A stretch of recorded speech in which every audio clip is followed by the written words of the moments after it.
జై శ్రీ దుర్గా. అందరికి నమస్కారం. నా పేరు శివయ్య ఎద్దుల. మనం ఇప్పుడు ఒక ఇద్దరిని పరిచయం చేసుకోబోతున్నాం. ఒకరు భారతం, మరొకరు భారతం అనే యూట్యూబ్ మాధ్యమం.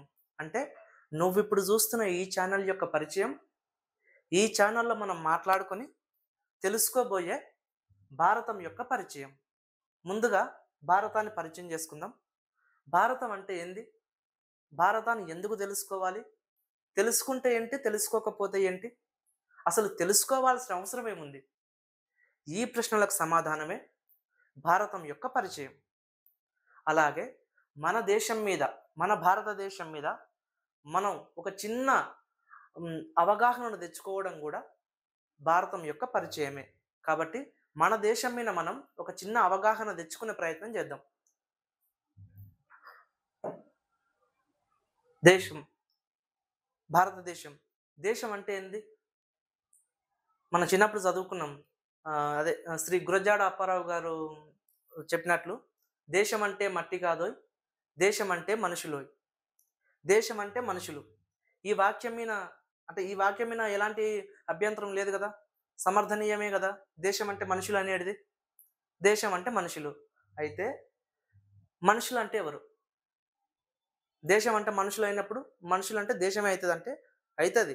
కానీ మనుషులని మనం ఇంకో కోణంలో మాట్లాడుకుందాం. మనుషులంటే ఎవరు? మనుషులంటే మన భౌతిక శక్తి, మన ఆధ్యాత్మిక శక్తి లేదా మన మానసిక శక్తి. ఈ 2 శక్తుల కలయికనే మనుషులు.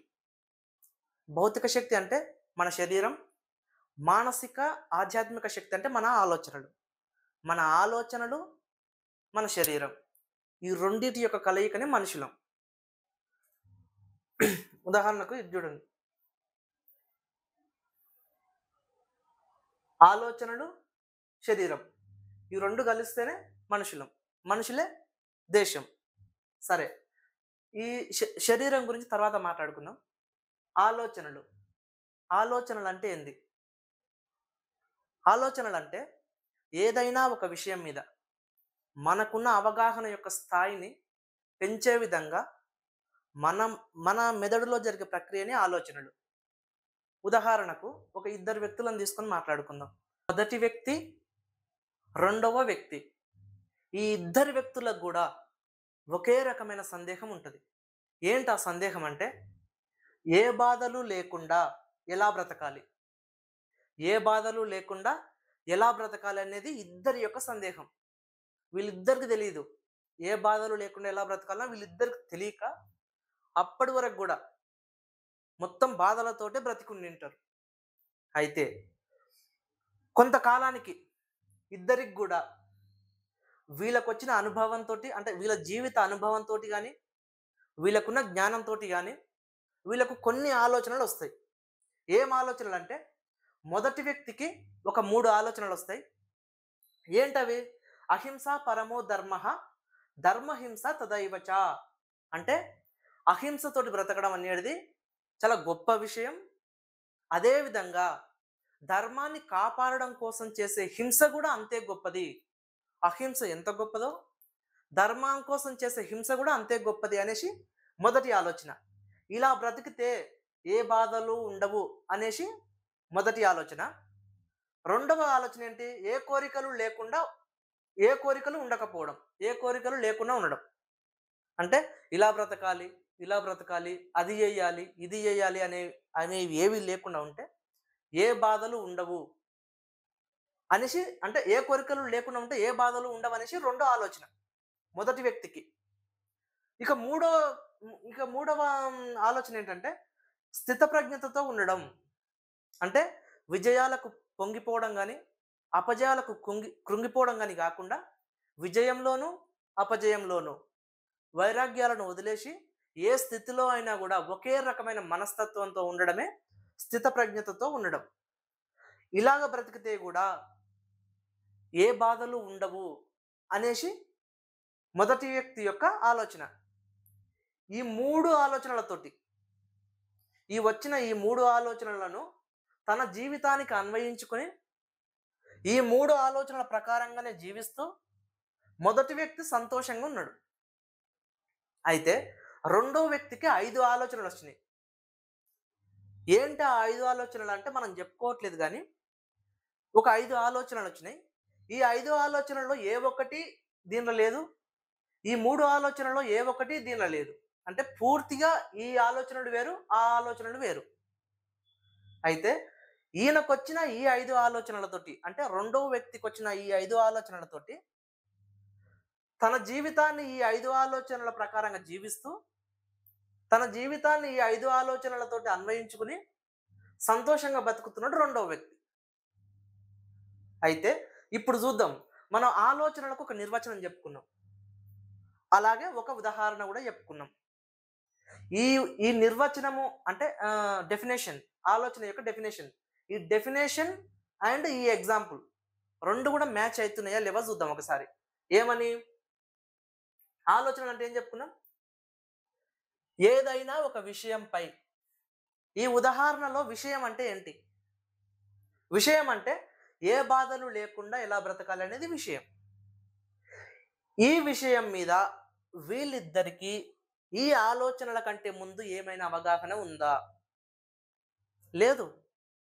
అందుకే ఈ ఆలోచనలు రాముందుకు ఇద్దరు బాధలతోటే బతికేటోళ్ళు. అంటే జీరో అవగాహన. ఈ విషయం మీద ఈ ఆలోచనల కంటే ముందు వీళ్ళకు జీరో అవగాహన. అంటే 0% అవగాహన. ఈ ఆలోచనలొచ్చిన తర్వాత వీళ్ళు సంతోషంగా బ్రతకగలుగుతున్నారు. కదా! అంటే ఏ బాధలు లేకుండా ఎలా బ్రతకాలనే విషయం మీద ఈ ఆలోచనలొచ్చిన తర్వాత వీళ్ళకు 100% అవగాహనొచ్చింది. 100% అవగాహనొచ్చింది. అదే మనం పైన చెప్పుకుంటున్నాం డెఫినిషన్‌లో. ఏమని? ఏదైనా ఒక విషయం మీద మనకున్న అవగాహన, మనకున్న అవగాహన యొక్క స్థాయిని పెంచే విధంగా 0-100 స్థాయిని పెంచే విధంగా మన మెదడులో జరిగే ప్రక్రియలే ఆలోచనలు. ఇదే ఆలోచన. సింపుల్‌గా చెప్పాలంటే ఏ విషయం మీదైనా సరే మనకు ఒక అవగాహన రప్పించేటివి ఆలోచనలు. అంతే.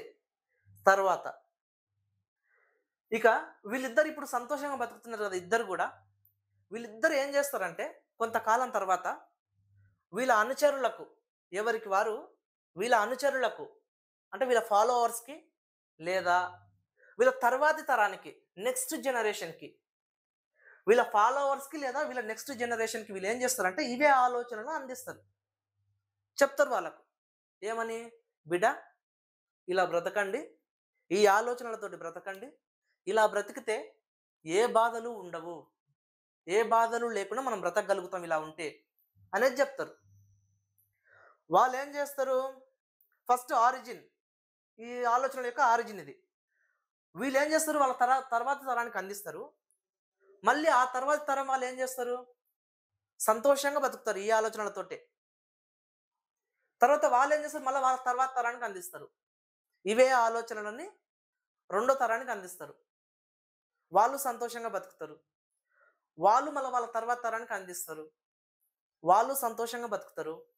ఇలాగా తరతరాలుగా, తరతరాలుగా కాలంతో పాటు ఈ ఆలోచనలు, ఈ జీవన విధానం అనేది కొనసాగుతూనే ఉంటది. ఏదైతే ఈ 3 ఆలోచనలతోటి అంటే స్థితప్రజ్ఞతతోటి బ్రతకడం, ఏ కోరికలు లేకుండా బ్రతకడం, అహింసతోటి బ్రతకడం, ధర్మం కోసం మాత్రమే హింస చేస్తూ బ్రతకడం. ఈ 3 ఆలోచనలతోటి జీవించే జీవన విధానం ఏదైతే ఉందో అది ఒక సిద్ధాంతం.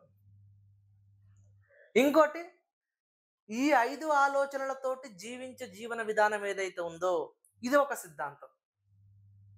ఇంకా వేరే ఇంకా వేరే ఆలోచనలతోటి జీవించే జీవన విధానం ఏదైతే ఉందో అదొక సిద్ధాంతం. ఇలాగా మానవ సమాజంలో, ఈ ప్రపంచంలో ఎన్నో రకాల సిద్ధాంతాలున్నాయి.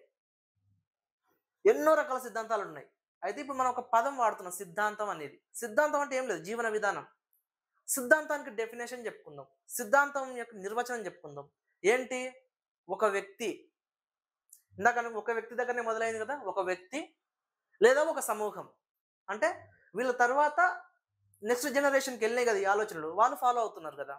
సో, ఒక వ్యక్తి లేదా ఒక జనరేషన్ లేదా ఒక సమూహం వారి జీవితాలను ఉద్ధరించుకోవడానికి లేదా మెరుగుపరుచుకోవడానికి లేదంటే వాళ్ళకు ఏ బాధలు లేకుండా జీవించడం కొరకు నిర్దేశించుకున్న కొన్ని నిర్దేశించుకుని పాటిస్తున్న కొన్ని ఆలోచనల సమూహమే సిద్ధాంతం.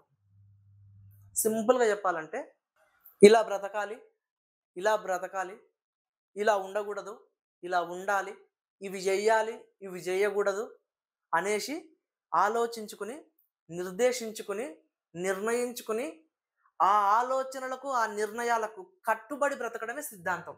సింపుల్‌గా. అంతే. అయితే ఇప్పుడు సిద్ధాంతం అనేటిది ఏం చెప్తుంది? ఇప్పుడు ఇప్పుడు ఇవన్నీ మనకేం చెప్తున్నాయి? ఇదొక సిద్ధాంతం, ఇదొక సిద్ధాంతం, అదొక సిద్ధాంతం. ఇవన్నీ ఏం చెప్తున్నాయి? ఇలా బ్రతకాలి, ఇలా బ్రతకూడదు. ఇవి చేయాలి, ఇది చేయకూడదు అని చెప్తున్నాయి. ఇలాగా మన జీవితం గురించి, మన బతుకుల గురించి మాట్లాడే సిద్ధాంతాలన్నీ కూడా సాంఘిక సిద్ధాంతాలు. ఒకవేళ సిద్ధాంతాలనేటివి ఈ విశ్వం గురించి మాట్లాడితే అంటే ఈ విశ్వం ఇలా పుట్టింది, ఇలా విస్తరిస్తుంది, ఇలా నశిస్తుంది. గెలాక్సీలంటే ఇవి, గ్రహాలంటే ఇవి, నక్షత్రాలంటే ఇవి, ఇవి ఇలా పనిచేస్తున్నాయి. ఈ విధంగా ఈ విశ్వం గురించి మాట్లాడే సిద్ధాంతాలన్నీ కూడా విజ్ఞాన సిద్ధాంతాలు.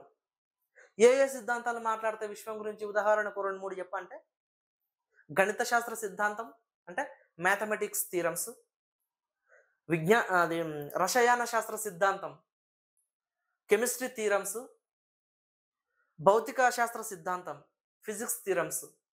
ఈ సిద్ధాంతాలన్నీ కూడా దేని గురించి మాట్లాడతాయి? ఈ విశ్వం గురించి మాట్లాడతాయి. ఈ విశ్వం గురించి మాట్లాడే సిద్ధాంతాలన్నీ కూడా విజ్ఞాన శాస్త్ర సిద్ధాంతాలు. మన బతుకుల గురించి, మన జీవన విధానం గురించి మాట్లాడే సిద్ధాంతాలన్నీ కూడా సాంఘిక సిద్ధాంతాలు. అయితే సింపుల్‌గా 2 ముక్కలలో ఆలోచనలు ఏంటి, సిద్ధాంతాలు ఏందంటే, ఆలోచనలు అంటే ఏ విషయం మీదైనా మనకు ఒక అవగాహన రప్పించేటివి ఆలోచనలు. సిద్ధాంతం అంటే మనల్ని ఒక దారిలో నడిపించేటివి సిద్ధాంతాలు. ఇప్పటి వరకు మనం ఏం చెప్పుకున్నాం? దేశం అంటే ఇప్పటి వరకు మనం ఏం చెప్పుకున్నాం? దేశం అంటే మనుషులని, మనుషులంటే ఆలోచనలని, ఆలోచనలే సిద్ధాంతాలని, సిద్ధాంతాలు ఇంకేంటివి అవి మనం తర్వాత ఎపిసోడ్లలో మాట్లాడుకుందాం. సిద్ధాంతాలు ఏమైతాయి అని. అలాగే సిద్ధాంతాలు ఎన్ని రకాలు ఇవి కూడా తర్వాత ఎపిసోడ్లలో మాట్లాడుకుందాం. సిద్ధాంతాలు ఎన్ని రకాలు, సిద్ధాంతాలు ఏమైతాయి వీటి గురించి తర్వాత ఎపిసోడ్లలో మాట్లాడుకుందాం.